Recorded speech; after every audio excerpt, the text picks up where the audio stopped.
Hello dear students, इस video में हम लेसन 4 बात अठन्नी की के बारे में पढ़ेंगे।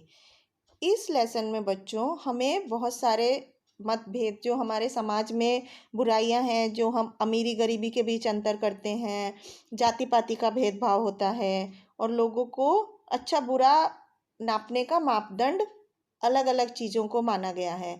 जैसे कि कोई अमीर है तो उसको अलग नज़रिए से देखा जाता है, कोई गरीब है तो उसको अलग नज़रिए से देखा जाता है।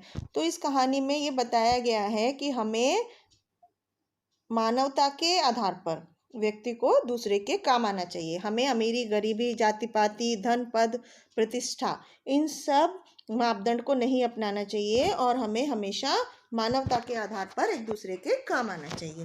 तो इसी बात को समझाने के लिए इस लेसन में कहानी बताई गई है। आइए अब हम लेसन पढ़ना शुरू करते हैं। तो रसीला इंजीनियर बाबू जगत सिंह के यहाँ नौकर था। रसीला एक नौकर था बाबू जगत सिंह के यहाँ।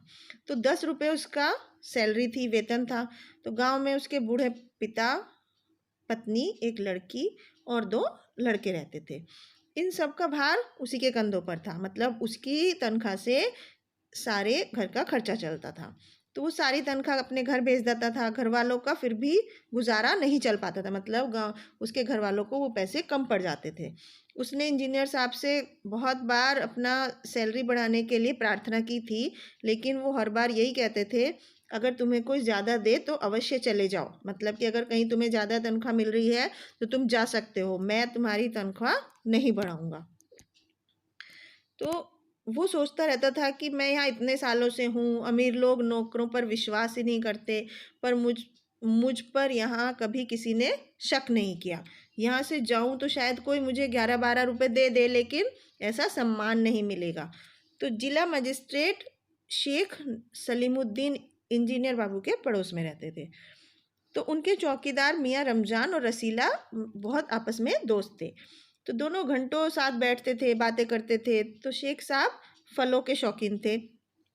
रमजान रसीला को फल देता था। इंजीनियर साहब को मिठाई का शौक था, तो रसीला रमजान को मिठाई देता था। तो एक दिन रमजान ने रसीला को उदास देखकर पूछा कि भाई क्यों उदास हो। तो रसीला पहले तो छिपाता रहा, फिर रमजान से बोला कि कोई बात नहीं, तो खाओ सौगंध। उसने कहा, मेरी उसकी कसम खाने के लिए उसको बोला। तो रसीला ने रमज़ान की जिद देखी तो उसकी आंखें भर गई, मतलब आंखों में पानी आ गए। उसके घर से लेटर आया था, चिट्ठी आई थी कि उसके बच्चे बीमार हैं और उनके पास पैसा नहीं है। तो वो बोलता है कि तो मालिक से पेशगी मांग लो। पेशगी मतलब एडवांस मांग लो। कहते हैं 1 पैसा भी नहीं दूंगा।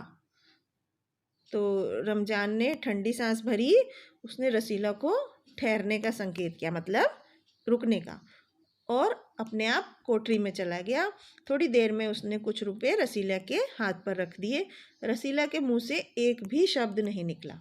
सोचने लगा, बाबू साहब की मैंने इतनी सेवा की, पर दुख में उन्होंने मेरा साथ नहीं दिया।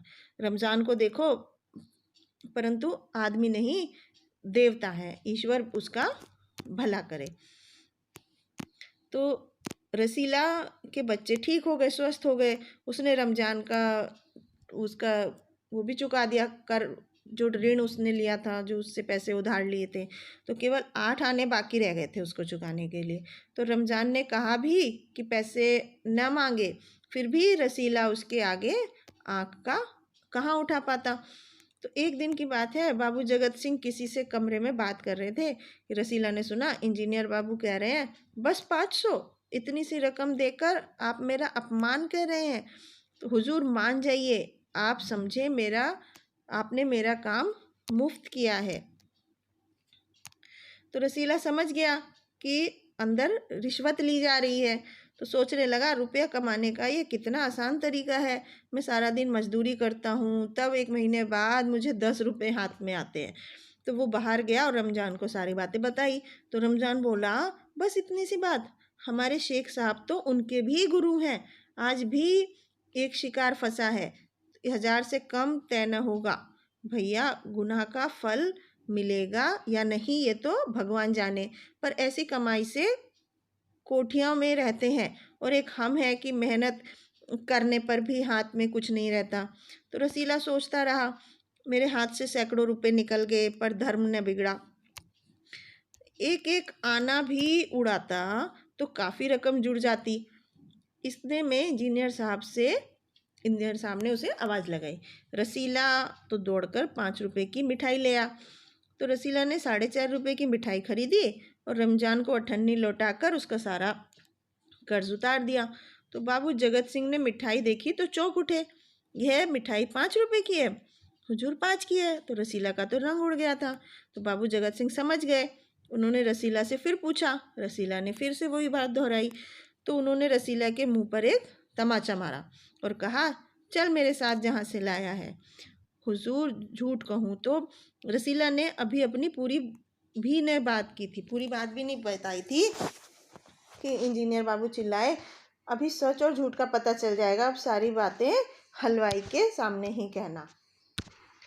तो अब कोई रास्ता ही नहीं बचा था। वो बोला, माई बाप गलती हो गई, इस बार माफ़ कर दो। तो इंजीनियर साहब की आंखों में आग बरसने लगी, मतलब वो बहुत ज़्यादा गुस्सा हो गए। उन्होंने बहुत ही निर्दयता से रसीला को खूब मारा, फिर घसीटते हुए पुलिस थाने में ले गए।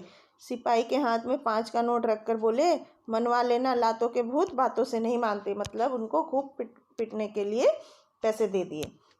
तो दूसरे दिन मुकदमा शेख सलीमुद्दीन की कचहरी में पेश हुआ। तो रसीला ने तुरंत अपना अपराध स्वीकार कर लिया, अपनी गलती मान ली। तो उसने कोई बहाना नहीं बनाया। चाहता तो कह सकता था कि यह साजिश है, मैं नौकरी नहीं करना चाहता इसलिए हलवाई से मिलकर मुझे फंसा रहे हैं, पर एक और अपराध करने का साहस वो नहीं जुटा पाया। तो उसकी आंखें खुल चुकी थी। वो हाथ जोड़कर बोला, हुजूर मेरा पहला अपराध इस बार माफ़ कर दीजिए, फिर से गलती नहीं करूँगा। तो शेख साहब बहुत ही न्यायप्रिय आदमी थे। उन्होंने रसीला को 6 महीने की सज़ा सुना दी और रुमाल से मुंह पोंछा। ये वही रुमाल था जिसमें एक दिन पहले किसी ने 1000 रुपये बांध कर दिए थे। तो फैसला सुनकर रमजान की आंखों में खून उतर आया। सोचने लगा, यह दुनिया न्याय नगरी नहीं है, अंधेर नगरी है। चोरी पकड़ी गई तो अपराध हो गया। असली अपराधी बड़ी बड़ी कोठियों में बैठकर दोनों हाथों से धन बटोर रहे हैं, उन्हें कोई नहीं पकड़ता। तो रमज़ान घर पहुंचा। दासी ने पूछा, रसीला का क्या हुआ? तो उसने बोला, 6 महीने की कैद। तो अच्छा हुआ, वह इसी लायक था। तो रमज़ान ने उसे गुस्से से कहा कि यह इंसाफ नहीं, अंधेर है। सिर्फ एक अठन्नी की ही तो बात थी। रात के समय जब 1500 के चोर नरम गद्दों पर मीठी नींद ले रहे थे, अठन्नी का चोर जेल की तंग अंधेरी कोठरी में पछता रहा था। तो इस कहानी में बच्चों हमने देखा कि किस तरह से हमारे समाज में बड़े बड़े जो अपराधी हैं, बड़े बड़े चोर उचक्के, लूटने वाले, घूसखोरी करने वाले आराम से बड़े बड़े महलों में आराम से रह रहे हैं, लेकिन एक छोटा सा ज़रूरतमंद जब कोई छोटी सी चोरी करता है तो उसको किस तरह से समाज में जो भेदभाव व्याप्त है, जो अमीर है उसका हर गुनाह माफ़ हो जाता है और जो गरीब है उसका छोटा सा गुनाह भी उसके लिए बहुत बड़ी सज़ा बन जाता है।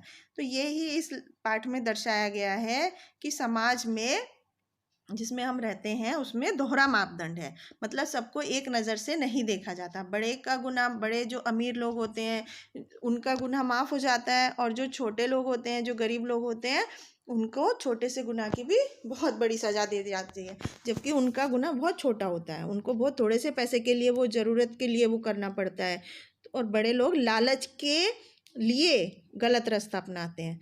तो इस पाठ में समाज में उसी दोहरे मापदंड के बारे में बताया गया है। तो उम्मीद है बच्चों आपको ये लेसन की कहानी समझ में आई होगी और इस कहानी का जो उद्देश्य है वो भी अच्छी तरह समझ में आया होगा। Thank you.